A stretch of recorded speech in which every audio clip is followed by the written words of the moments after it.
नमो भगवते वासुदेवाय नमः। विष्णु पर्व 27वां अध्याय। इस अध्याय में हम जानेंगे श्री कृष्ण और बलराम का मथुरा में प्रवेश, उनके द्वारा रजक का वध, माली को वरदान, कुब्जा पर कृपा और कंस के धनुष का भंजन। वैशंपायन जी कहते हैं, जन्मेजय, वे सभी अमित तेजस्वी यात्री अपने श्रेष्ठ रथ को जोतकर श्री कृष्ण और संकर्षण के साथ राजा कंस के द्वारा सुरक्षित रमणीय मथुरापुरी में जा पहुँचे। संध्या काल में जबकि सूर्यदेव लाल हो गए थे, उन सब ने उस रमणीय मथुरा नगरी में प्रवेश किया। बुद्धिमान अक्रूर, सूर्य तुल्य तेजस्वी श्री कृष्ण और संकर्षण दोनों वीरों को पहले अपने घर में ले गए। वे दोनों भाई उत्तम कांति से प्रकाशित हो रहे थे। उस समय दानपति अक्रूर ने कंस से भयभीत होकर उनसे कहा, तात, तुम दोनों को अभी वसुदेव के घर में जाने की इच्छा त्याग देनी चाहिए, क्योंकि तुम्हारे कारण ही कंस बूढ़े वसुदेव को घर से निकालता है और तुम्हें यहाँ नहीं रहना चाहिए। ऐसा कहकर उन्हें दिन रात डांटता रहता है। अतः तुम दोनों को पिता के लिए उत्तम सुख की व्यवस्था करनी चाहिए। जिस तरह उन्हें सुख मिले, जैसे उनका हित हो, वही कार्य करना चाहिए। तब श्री कृष्ण ने उनसे कहा, धर्मनिष्ठ वीर साधु पुरुष, यदि आप स्वीकार करें तो हम दोनों भाई मथुरा नगर और इसके राजमार्ग को देखते हुए यहाँ से जाएं और अतर्कित रूप से कंस के ही घर पहुँच जाएं। वैशंपायन जी कहते हैं, जन्मेजय, अक्रूर भी मन से ही अविनाशी भगवान श्री कृष्ण को नमस्कार करके प्रसन्न चित्त से कंस के पास गए।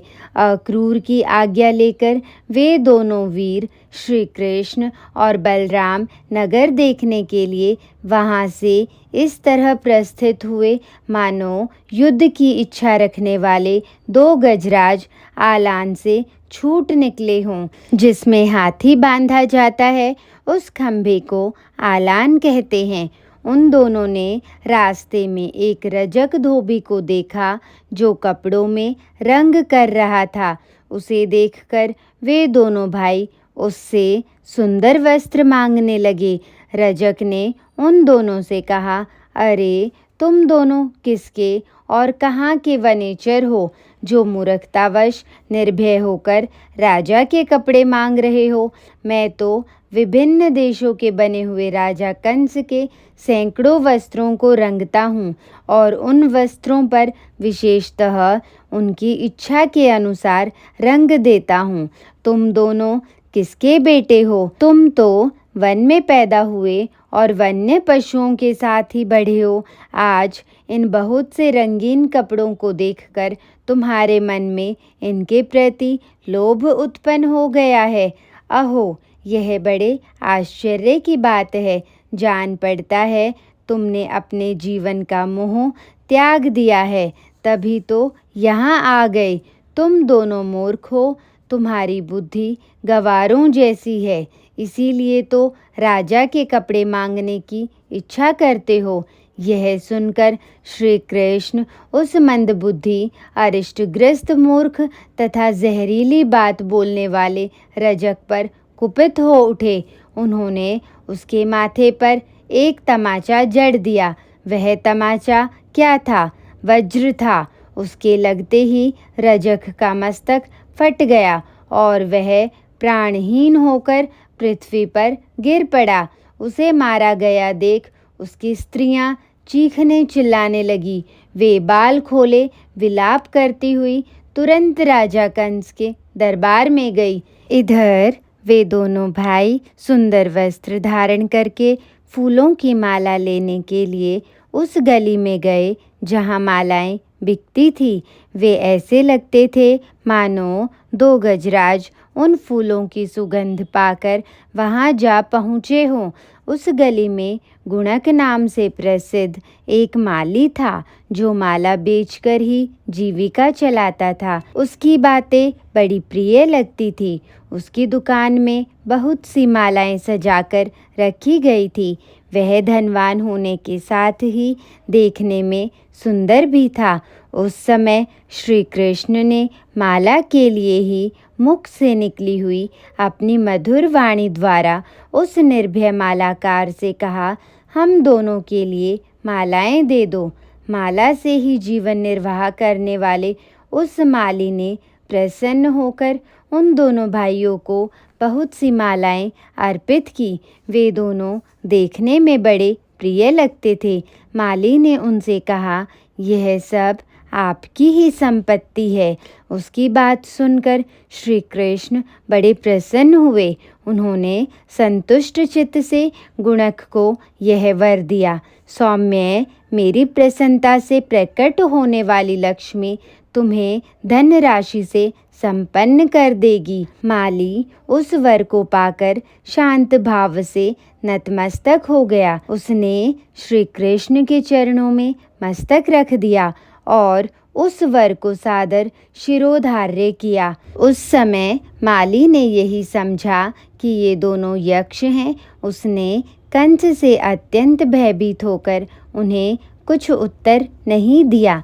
तदंतर सड़क पर जाते हुए उन दोनों वसुदेव पुत्रों ने कुब्जा को देखा, जो हाथों में अनुलेपन अर्थात अंगराग का पात्र लिए हुए थी।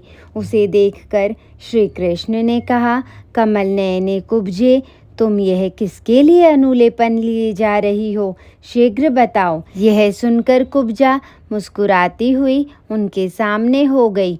वह बिजली के समान कुटिल गति से चलने वाली थी।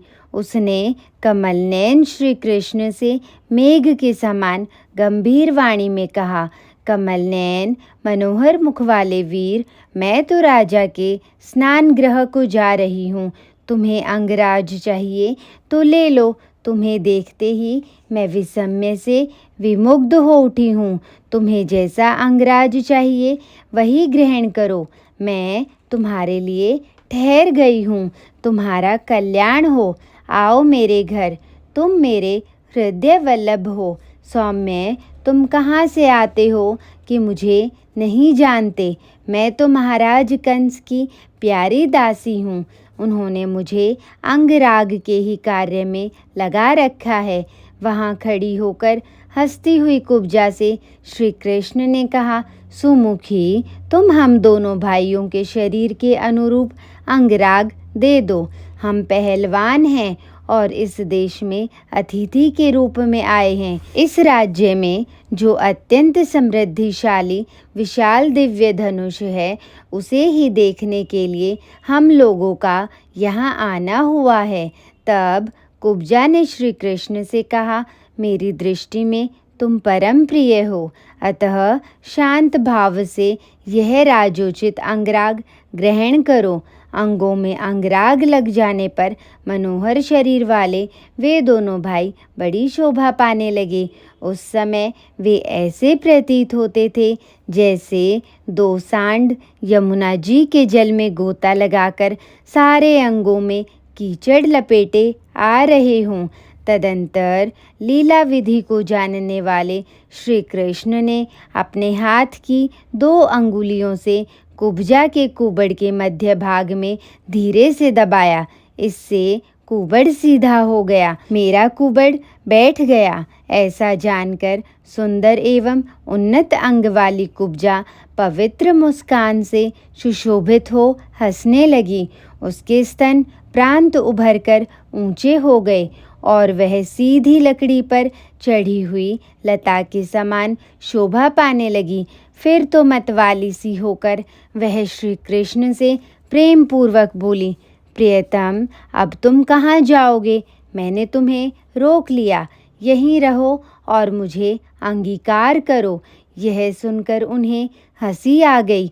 फिर तो वे अविनाशी बंधु एक दूसरे की ओर देखते हुए ताली पीट पीट कर जोर जोर से हंसने लगे। कुब्जा के कानों ने उन दोनों भाइयों के गुण विस्तार पूर्वक सुने थे। श्री कृष्ण ने मुस्कुराते हुए काम पीड़ित कुब्जा को वहीं छोड़ दिया और उससे छूटकर वे दोनों बंधु राजभवन में प्रविष्ट हुए। व्रज में बड़े होकर गोपवेश से विभूषित हुए उन दोनों वीरों ने जब उस राजभवन में प्रवेश किया, उस समय उनकी प्रत्येक चेष्टा गुप्त रूप से होती थी। उनके मुख का भाव ही ऐसा गूढ़ था कि उससे आंतरिक चेष्टा का पता नहीं लगता था। हिमालय के वन में उत्पन्न हुए दो मदमत सिंहों के समान वे दोनों बालक वहाँ धनुषशाला में जा पहुँचे। उस समय वहाँ उनके पहुँचने की संभावना किसी को नहीं थी। वे वहाँ रखे हुए विशाल धनुष को, जो पुष्पमाला से विभूषित था, देखना चाहते थे। अतः उन दोनों वीरों ने उस समय शस्त्रागार के संरक्षक से पूछा, राजा कंस के धनुषों की रक्षा करने वाले अस्त्र संरक्षक, तुम हम दोनों की बातें सुनो। सौम्य, जिसका यह उत्सव होने जा रहा है, वह धनुष कौन सा है? यदि तुम्हारी इच्छा हो तो कंस के इस उत्सव का जो प्रधान निमित्त है, उस धनुष का हमें दर्शन कराओ। उसने उन दोनों भाइयों को वह खंभ जैसा मोटा धनुष दिखा दिया। उस धनुष पर प्रत्यंचा चढ़ाना या उसे तोड़ना इंद्र सहित संपूर्ण देवताओं के लिए भी असंभव था। पराक्रमी कमल नयन श्री कृष्ण ने प्रसन्नचित्त से दोनों हाथों द्वारा उस धनुष को उठाकर तोला। दैत्यों द्वारा पूजित हुए उस धनुष को इच्छा अनुसार तोलकर बलवान श्री कृष्ण ने कई बार उसको झुकाया और उसके ऊपर प्रत्यंचा चढ़ाई। श्री कृष्ण के द्वारा बहुत अधिक झुका दिए जाने के कारण वह पुष्पहारों से विभूषित सर्पाकार धनुष बीच से टूटकर दो भागों में विभक्त हो गया। उस श्रेष्ठ धनुष को तोड़कर श्री कृष्ण तथा वे नवयुवक संकर्षण शीघ्रता पूर्वक कदम बढ़ाते हुए बड़े वेग से उस भवन से बाहर निकल गए। उस धनुष के टूटने से जो धड़ाका हुआ, वह सहसा उठी हुई प्रचंड आंधी के समान गंभीर घोष करने वाला था। उससे सारा अंतःपुर कांप उठा और संपूर्ण दिशाओं में वह आवाज़ गूंज उठी। शस्त्रागार से निकलकर दोनों भाई व्रज से आए हुए गोपों के निकट चले गए। इधर आयुधों की रक्षा करने वाला वह सिपाही मन ही मन घबरा उठा और बड़े वेग से राज दरबार की ओर चल दिया। राजा के निकट जाकर कौवे की तरह चकित हो लंबी सांस खींचता हुआ वह इस प्रकार बोला, महाराज, मैं जो बात बताना चाहता हूँ उसे ध्यान देकर सुनिए। इस समय धनुषशाला में एक आश्चर्यजनक घटना घटित हुई है, जो संपूर्ण जगत के प्रलय की भांति प्रतीत होती है। वहाँ दो मनुष्य आए थे, जिनकी तुलना किसी से भी नहीं हो सकती। उनके मस्तक के सभी बाल शिखा के समान बड़े बड़े थे। एक ने नीला वस्त्र पहन रखा था और दूसरे ने पीला। एक के अंगों में पीला अंगराग था तो दूसरे के अंगों में श्वेत। वे दोनों इच्छा अनुसार वेश धारण करने में कुशल थे। सहसा अंतःपुर में घुस आए और किसी को पता न चला। वे दोनों वीर देवकुमारों के समान प्रतीत होते थे। उनकी आकृति बड़ी सौम्य थी। उन्हें देखकर ऐसा जान पड़ता था मानो बाल रूपधारी अग्नि सहसा आकाश में आकर धनुषशाला में खड़े हो गए हों। उन दोनों के वस्त्र और पुष्पहार बड़े सुंदर थे। मैंने उनको स्पष्ट रूप से देखा है। उनमें से एक की आंखें कमल के समान सुंदर थी। शरीर का वर्ण श्याम था। उसके वस्त्र और हार पीले रंग के थे, जिसे हाथ में लेना देवताओं के लिए भी कठिन है। उसी धनुष रतन को उस श्याम सुंदर वीर ने अनायास ही उठा लिया। उस बालक ने उस विशाल धनुष को लोह यंत्र की भांति बलात् हाथ में लेकर वेग पूर्वक उस पर प्रत्यंचा चढ़ाई और खेल खेल में ही उसे झुकाना आरंभ किया। उस बाहुशाली वीर के खींचने पर वह बाण रहित धनुष मुट्ठी पकड़ने की जगह से धड़ाके के साथ टूटकर दो टूक हो गया। धनुष टूटने की आवाज से धरती हिलने लगी, सूर्य की प्रभा फीकी पड़ गई और आकाश घूमता सा प्रतीत होने लगा। वह महान अद्भुत दृश्य देखकर मैं अत्यंत विस्मय में पड़ गया और भयदायक शत्रुओं की ओर से भय प्राप्त होने की आशंका से आपको यह समाचार बताने के लिए यहाँ आ गया। महाराज, मैं नहीं जानता वे दोनों अमित पराक्रमी वीर कौन थे। उनमें से एक तो कैलाश पर्वत के समान श्वेत वर्ण का था और दूसरा अंजनगिरी के समान श्याम, हाथी बांधने के खंबे की भांति अत्यंत सुदृढ़।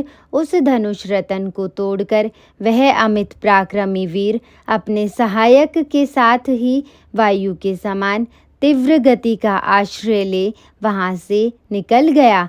नरेश्वर, न जाने वह कौन था जो धनुष के दो टुकड़े करके चला गया। कंस को सब बातें विस्तार पूर्वक विदित थी। उसने धनुष भंग का समाचार सुनते ही शस्त्र रक्षक को विदा कर दिया और स्वयं अपने उत्तम भवन में प्रवेश किया। इस प्रकार श्री महाभारत के खिलभाग हरिवंश के अंतर्गत विष्णु पर्व में कंस के धनुष का भंग विषयक 27वां अध्याय पूरा हुआ। जय श्री कृष्ण।